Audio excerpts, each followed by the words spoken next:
RPI के राष्ट्रीय अध्यक्ष रामदास आठवले तीसरी बार जो है एनडीए सरकार में मंत्री बनने जा रहे हैं और उनके समर्थक यहां पर उनके निवास स्थान पर जुट गए हैं। घोषणाबाजी लगातार जारी है। नरेंद्र मोदी और रामदास आठवले आगे बढ़ो के नारे यहां पर लग रहे हैं। रामदास आठवले इसके पहले भी नरेंद्र मोदी सरकार में मंत्री थे 2 टर्म में, तीसरी बार उनको मौका मिला है। आठवले साहब इस वक्त नरेंद्र मोदी तुम आगे बढ़ो, हम तुम्हारे साथ, नरेंद्र मोदी जी तुम आगे बढ़ो, हम तुम्हारे साथ है। रामदास आठवले जो है वो तीसरी बार मंत्री बनने जा रहे हैं। एनडीए की सरकार तीसरी बार बनने जा रही है और नेहरू जी के बाद जो है पीएम मोदी जो है वो तीसरी बार शपथ लेंगे अभी। और हमारे साथ रामदास आठवले भी है। आठवले साहब, मोदी भी तीसरी बार, आप भी तीसरी बार मंत्री, मोदी तीसरी बार प्रधानमंत्री। माननीय नरेंद्र मोदी जी को जनता ने तीसरी बार प्रधानमंत्री बनने का मौका दे दिया है।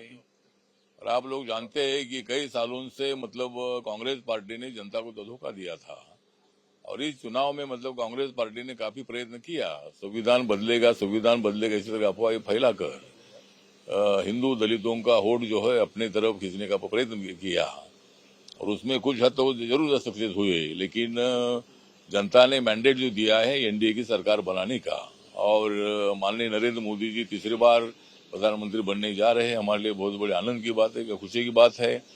और मुझे मतलब उसमें तीसरी बार मंत्री बनने का मौका मिला है तो नरेंद्र मोदी जी का मैं आभार व्यक्त करता हूं। बाबा साहब अम्बेडकर जी के मूवमेंट में चलाता हूं और बाबा साहब का सपना पूरा करने के लिए जरूर सत्ता में भागीदारी आवश्यक थी और वो सत्ता में भागीदारी अपने को मिली है। तीसरी बार मुझे मंत्रिमंडल में स्थान मिला है, इसीलिए मैं नरेंद्र मोदी जी का आभार व्यक्त करता हूं। आप जो है अम्बेडकर मूवमेंट चलाते हैं और उनकी विचारधारा का और सरकार का जो काम है आप देश भर में लेके गए। प्रचार के दौरान भी हमने देखा, लेकिन जो विपक्ष ने प्रचार किया था कि संविधान को ये बदलना चाहते हैं, संविधान को खत्म करना चाहते हैं और जो लगातार बोल रहे हैं, वो कितनी बड़ी चुनौती आपके सामने होगी? फिर आप जाएंगे, महाराष्ट्र के चुनाव है, हरियाणा के चुनाव है, सब जगह क्या आप जाएंगे फिर से लोगों को बताएंगे कि नरेंद्र मोदी जो जिस तरह से उन्होंने संविधान के सामने नतमस्तक हुए थे, नरेंद्र मोदी संविधान की रक्षा के लिए आगे बढ़ेंगे और देश को आगे लेके जाएंगे? मुझे लगता है कि नरेंद्र मोदी जी बाबा साहब के और देश के संविधान की रक्षा करने वाले प्रधानमंत्री है। उन्होंने बार बार बाबा साहब अम्बेडकर जी का नाम भी लिया है। उन्होंने 26 नवंबर संविधान दिन पूरे देश में मनाने का ऐलान किया था। बाबा साहब अम्बेडकर जी के सारे मेमोरियल काम उनके कार्यकाल में पूरे हुए, कांग्रेस के कार्यकाल में नहीं हुए थे। और उन्होंने माथा टेक कर कल सेंट्रल हॉल में उन्होंने मतलब शपथ ली है कि मैं बाबा साहब ने दिए हुए संविधान का आदर करूंगा और इस संविधान को मजबूत करने का काम करूंगा।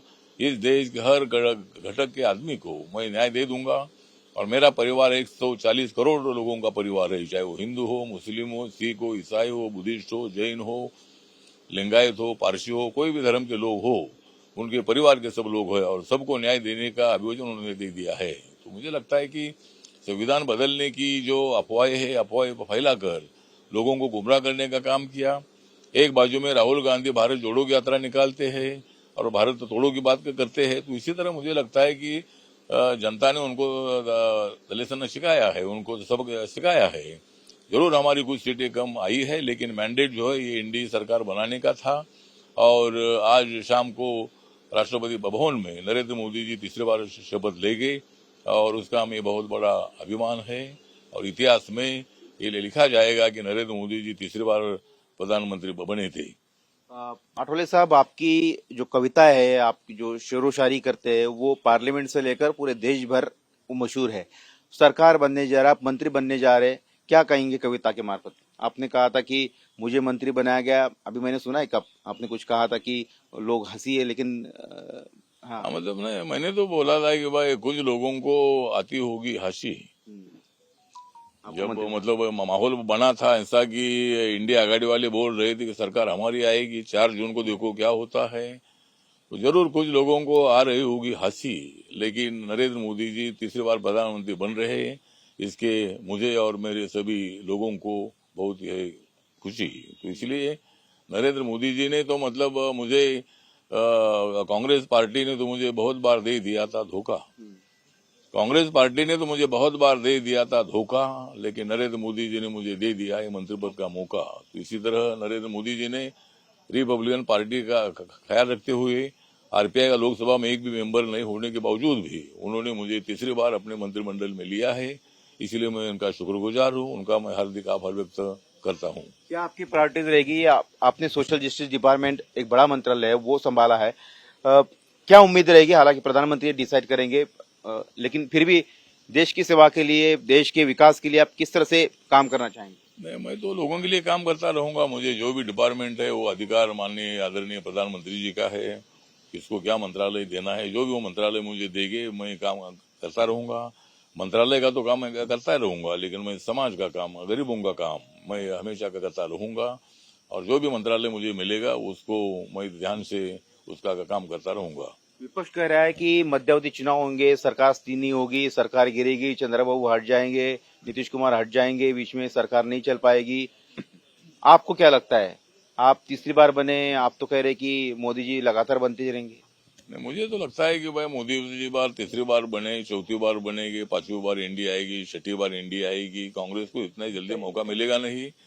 और मुझे लगता है कि जिस तरह इंडिया आघाड़ी वाले बोल रहे हैं कि भाई सरकार एक साल ही चलेगी, लेकिन ऐसा बिल्कुल होगा नहीं। चंद्रबाबू नायडू है, नीतीश कुमार जी है, बाकी से भी हमारे छोटे मोटे दल है। मोदी जी पर विश्वास रखकर उन्होंने पूरा सपोर्ट किया है। और हमारी सरकार जो है, सरकार 5 साल चलती रहेगी।